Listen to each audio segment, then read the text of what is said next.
Hello friends, सभी को good morning. उम्मीद है सब लोग अच्छे होंगे। आज हम बात करते हैं 20 मार्च 2026 के करंट के जितने भी क्वेश्चन बनेंगे आज हम इस वीडियो में डिस्कस करेंगे। बात करते हैं कि करंट के कैसे नोट्स बनाए। तो पिछले आपको 6 मंथ के ही नोट्स बनाने, इससे पीछे नहीं पूछा जाता एग्जाम में। तो जो भी क्वेश्चन कराए जाएंगे वो सीधे आपके एग्जाम में बनने की 100% संभावना रहती है। तो ज़्यादा टाइम ना वेस्ट करते अपने क्वेश्चन की दुनिया में प्रवेश करते हैं। तो उससे पहले अगर आप हमारे चैनल PSP परीक्षा वाणी पर नए हैं तो प्लीज़ इसको सब्सक्राइब और शेयर जरूर कर दें। लाइक के साथ साथ कमेंट जरूर कर दें। चलिए हम बात करते हैं अपने क्वेश्चन की दुनिया में प्रवेश करते हैं फर्स्ट क्वेश्चन की।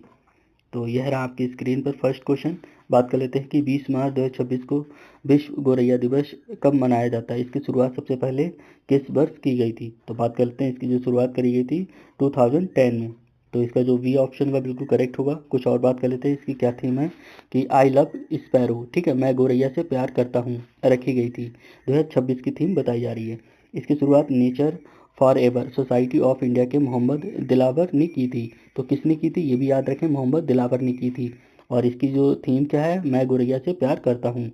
गौरैया दिल्ली और बिहार का राजकीय पक्षी भी है। तो ये भी बहुत ज़्यादा मोस्ट इंपॉर्टेंट क्वेश्चन बन सकता है।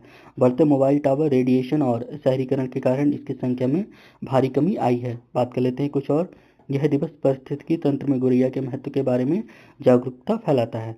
तो बात कर लेते हैं अपने अगले क्वेश्चन की ओर। Question number second.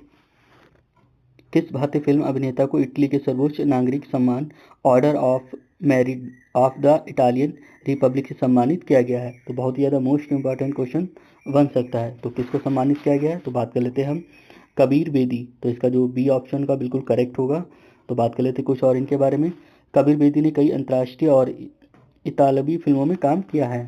तो उन्हें सैडोकन श्रृंखला के लिए इटली में बहुत ही प्रसिद्ध मिली हुई है। बात कर लेते हैं यह सम्मान कला और संस्कृति के माध्यम से भारत इटली संबंधों को मजबूत करने के लिए भी दिया गया है। कुछ और बात कर लेते हैं, यह इटली का सर्वोच्च सम्मान माना जाता है जिसको हम बोलते हैं कि नाइट्स ऑफ द ऑर्डर। कुछ और बात कर लेते हैं कि कबीर बेदी ने अपनी आत्मकथा स्टोरीज आई मस्ट टेल भी लिखी हुई है। तो इसी के लिए इनको यह सम्मान मिला है। तो अगर पूछ ले किसके लिए मिला है तो स्टोरी आई मस्ट टेल के लिए मिला है। बात कर लेते हैं कुछ अपने अगले क्वेश्चन की ओर। Question number third. मार्च 2026 में PV सिंधु ने किस बैडमिंटन टूर्नामेंट में महिला एकल का खिताब पदक जीता है। तो ये इंपॉर्टेंट क्वेश्चन बन सकता है। बात कर लेते हैं कौन सा, तो इसका स्विस ओपन 2026। तो इसका बी ऑप्शन बिल्कुल करेक्ट होगा। कुछ और बात कर लेते हैं इसके बारे में। फाइनल में सिंधु का मुकाबला स्पेन की कैरोलिना मारिन से हुआ था जिसको इन्होंने हराया था। सिंधु ने इस टूर्नामेंट के सेमीफाइनल में जापान की खिलाड़ी को भी हराया हुआ है। PV सिंधु 2 बार की ओलंपिक पदक विजेता रही हैं। और कुछ बात कर लेते हैं, Swiss open badminton world federation का एक सुपर 300 टूर्नामेंट रहा है। यह प्रतियोगिता स्विट्जरलैंड के बार्सेल में आयोजित की गई थी। कहाँ पर की गई थी, बार्सेल में आयोजित की गई थी। कहाँ, किस शहर में, किस देश में, स्विट्जरलैंड में करी गई थी। बात कर लेते हैं अपने अगले क्वेश्चन की ओर। Question number fourth. हाल ही में NMDC और GMDC ने दुर्लभ मृदा तत्वों रेयर अर्थ एलिमेंट्स की खोज के लिए समझौता ज्ञापन पर हस्ताक्षर किस राज्य का उपक्रम किया गया है। तो बात कर लेते हैं किसने करा गया है। तो इसमें गुजरात ऑप्शन बिल्कुल सही होगा। तो बात कर लेते कुछ और। NMDC का अर्थ है राष्ट्रीय खनिज विकास निगम और GMDC का अर्थ है गुजरात खनिज विकास निगम। तो बहुत ही ज़्यादा मोस्ट इंपॉर्टेंट क्वेश्चन है। बात कर लेते हैं, इसमें आप डबल स्टार लगा सकते हैं कि यह समझौता भारत की खनिज सुरक्षा और आत्मनिर्भरता को भी मजबूत करता है। दुर्लभ मृदा तत्वों का उपयोग रक्षा और नवीकरणीय ऊर्जा जैसे रणनीतिक क्षेत्रों में किया जा रहा है। दोनों कंपनियां RDA क्षमता के साथ विस्तार पर मिलकर काम करेंगी और दुर्लभ मृदा तत्वों में 17 तत्व शामिल होते हैं। बात कर लेते हैं अपने अगले क्वेश्चन की ओर।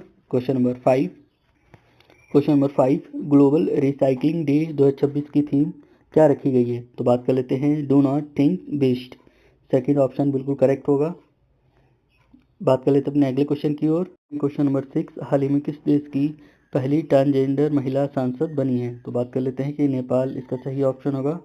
और अंतर्राष्ट्रीय महिला किसान वर्ष, संयुक्त राष्ट्र, UN और खाद्य कृषि संगठन ने वर्ष 2026 को अंतर्राष्ट्रीय महिला किसान वर्ष घोषित किया गया है। बात कर लेते हैं कुछ और। इसके तहत इसके तहत भारत ने महिलाओं किसानों के सशक्तिकरण लिए कृषि सखी पहल को और तेज कर दिया है। बात कर लेते हैं अपने अगले क्वेश्चन की ओर। क्वेश्चन नंबर 7, हाल ही में किस भारतीय बंदरगाह पर भारत की पहली पूरी तरह से स्वचालित ड्राई बल्क सुविधा शुरू की गई है। तो बात कर लेते हैं कहाँ पर शुरू करी गई है। तो हल्दिया टर्मिनल, तो इसका सी ऑप्शन बिल्कुल करेक्ट होगा। कुछ और बात कर लेते हैं। लद्दाख मैग्नेटिक आर्क, वैज्ञानिकों ने हाल ही में उत्तर पश्चिम हिमालय में लद्दाख मैग्नेटिक आर्क के विकास का खुलासा किया है। यह अग्नि चट्टानों की एक पट्टी है जो लगभग 130 मिलियन वर्षों के भूवैज्ञानिक इतिहास को दर्शाती है।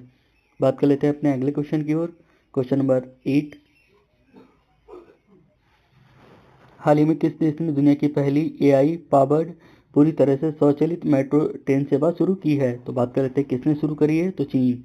तो बी ऑप्शन बिल्कुल सही होगा। बात कर लेते हैं कुछ और। यह देश सेवा चीन के संघाई शहर में शुरू की गई है और दुनिया का सबसे बड़ा मेट्रो नेटवर्क भी चीन में है। बात कर लेते हैं इसमें 5G और एआई का उपयोग किया गया है। यह ट्रेन बिना ड्राइवर के 150 किलोमीटर घंटे की रफ्तार से चल सकती है। एआई सिस्टम बाधाओं का पता लगाने और आपातकालीन स्थिति में 0.5 सेकंड के भीतर प्रतिक्रिया देने में सक्षम बनाया गया है। इसमें स्वचालित प्रणाली के कारण यह पारस्परिक ट्रेनों की तुलना में 50% कम बिजली की खपत करती है। बात कर लेते हैं कुछ और। भारत का संदर्भ में बात करते हैं। भारत में दिल्ली मेट्रो की मेजेंटा लाइन पर पहले से ही ड्राइवरलेस तकनीक का संचालन हो रहा है। तो बात कर लेते हैं अपने अगले क्वेश्चन की ओर। क्वेश्चन नंबर 9, हाल ही में जारी वर्ल्ड हैप्पीनेस इंडेक्स 2026 में भारत किस स्थान पर रहा है? तो मोस्ट इम्पॉर्टेंट क्वेश्चन हो सकता है। तो किस स्थान पर रहा है? 112वें स्थान पर रहा है, तो इसका बी ऑप्शन सही होगा। बात कर लेते हैं कुछ और कि फिनलैंड लगातार 9वीं बार दुनिया का सबसे खुशहाल देश बना है और पहले स्थान पर रहा है। यह रिपोर्ट सतत विकास समाधान नेटवर्क SDSN द्वारा जारी की जाती है। खुशी को जीडीपी, सामाजिक सहयोग, जीवन प्रत्यक्ष और स्वतंत्रता और भ्रष्टाचार जैसे कारकों पर मापा जाता है। भारत ने 2025 में 126वें स्थान की तुलना में अपनी रैंकिंग में काफ़ी सुधार किया हुआ है। बात कर लेते कुछ और। अंतिम स्थान पर अफगानिस्तान रहा है इस सूची में। तो बात कर लेते हैं अपने अगले क्वेश्चन की ओर। क्वेश्चन नंबर 10, विश्व जल दिवस 2026 22 मार्च से पहले जारी रिपोर्ट्स के अनुसार भारत का कौन सा राज्य सर्वाधिक अमृत सरोवर बनाने में शीर्ष स्थान पर रहा है? तो बात कर लेते हैं कि उत्तर प्रदेश इसमें बिल्कुल करेक्ट ऑप्शन होगा। बात कर लेते हैं इसके बारे में। मिशन अमृत सरोवर की शुरुआत 24 अप्रैल 2022 को जल संरक्षण के उद्देश्य से की गई थी। कब करी गई थी? 24 अप्रैल 2022 को। डेट याद रखिएगा। प्रत्येक जिले में कम से कम 75 अमृत सरोवर तालाबों का निर्माण एवं पुनरुद्धार किया जा रहा है सरकार की तरफ से। उत्तर प्रदेश ने अब तक 15,000 से अधिक सरोवरों का निर्माण पूरा कर दिया है और मध्य प्रदेश और जम्मू कश्मीर क्रमशः दूसरे और तीसरे स्थान पर रहे हैं। इस मिशन का मनरेगा और स्थानीय समुदाय के सहयोग से सफलतापूर्वक लागू किया गया है। बात कर लेते हैं अपने अगले क्वेश्चन की ओर। क्वेश्चन नंबर 11, चर्चा में रहा है INS जटायु भारत के किस द्वीप समूह पर स्थित एक नया नौसैनिक वेश है? तो इम्पॉर्टेंट क्वेश्चन है और लेटेस्ट क्वेश्चन है। तो बात कर लेते हैं किस पर रहा है? तो लक्षद्वीप।